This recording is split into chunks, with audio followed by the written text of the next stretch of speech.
एक समय की बात है।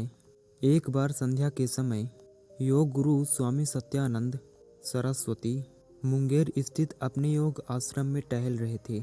वहां रहकर योग सीखने के उद्देश्य से एक दिन एक संपन्न किसान वहां पर आता है। पहले दिन ही शाम को उसकी भेंट स्वामी जी से हो गई। स्वामी जी ने उसका कुशल कार्य पूछा तो किसान ने जवाब देते हुए कहा कि स्वामी जी, आपके आश्रम में मुझे जो रोटियां कल खाने को मिली थी वे ठंडी, सख्त और अधपकी थी। किसान की इस बात पर स्वामी जी मुस्कुराए और पूछा, क्या आपको समय पर खाना मिल गया था? किसान ने तुरंत हाँ में सिर मिला दिया। स्वामी जी बोले, यहाँ लोग मिलकर खाना बनाते हैं, वे खाना बनाने की कला में दक्ष नहीं हैं। कल से रोटी बनाने की जिम्मेदारी आपको सौंप दी जाएगी। आशा है आपके हाथों की गर्म, नरम और पकी हुई रोटियां सभी को खाने को मिलेगी। इतना सुनते ही किसान अधीर हो गया। किसान ने कहा कि मैंने हमेशा खेती बाड़ी ही की है, रोटियां पकाना मेरा काम नहीं है।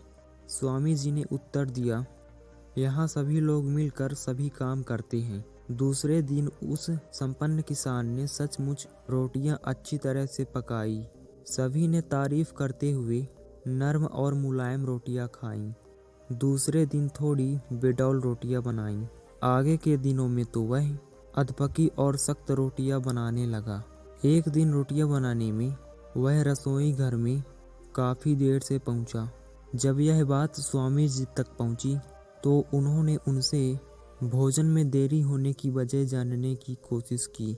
किसान ने झेंपते हुए कहा कि मैं रोज रोटियां बनाते बनाते ऊब गया हूँ, इसलिए देर से पहुँचा। स्वामी जी ने किसान को और सभी को संबोधित करते हुए कहा कि अगर हमारा लक्ष्य परम योग को प्राप्त करना है तो हमें रोजमर्रा की छोटी छोटी बातों पर भी ध्यान देना जरूरी है। हमें मात्र अपने कर्तव्य का निर्वहन ही करना नहीं है, बल्कि निरंतरता बनाए रखनी है। हमें निरंतर कर्म करना होगा। किसी भी कार्य को छोटा नहीं समझना है। रोटियों में मीन मेख निकालने की बजाय हम समय पर भोजन उपलब्ध कराने वाले का आभार व्यक्त करें। जिस कार्य की हम निंदा कर रहे हैं उस कार्य को स्वयं करके जरूर देखें, तब हम दूसरों के श्रम और मेहनत का सम्मान करना सीख पाएंगे। तो इस कहानी से हमें यही सीख मिलती है कि हमें किसी भी कार्य को निरंतर करते रहना चाहिए और उसमें गलतियां निकालने की बजाय हमें उस कार्य को स्वयं करके एक बार जरूर देखना चाहिए और किसी भी कार्य की निंदा कभी भी नहीं करना चाहिए। कोई भी कार्य छोटा या बड़ा नहीं होता है। तो यह छोटी सी कहानी आपको कैसी लगी कमेंट बॉक्स में ज़रूर बताएं। धन्यवाद।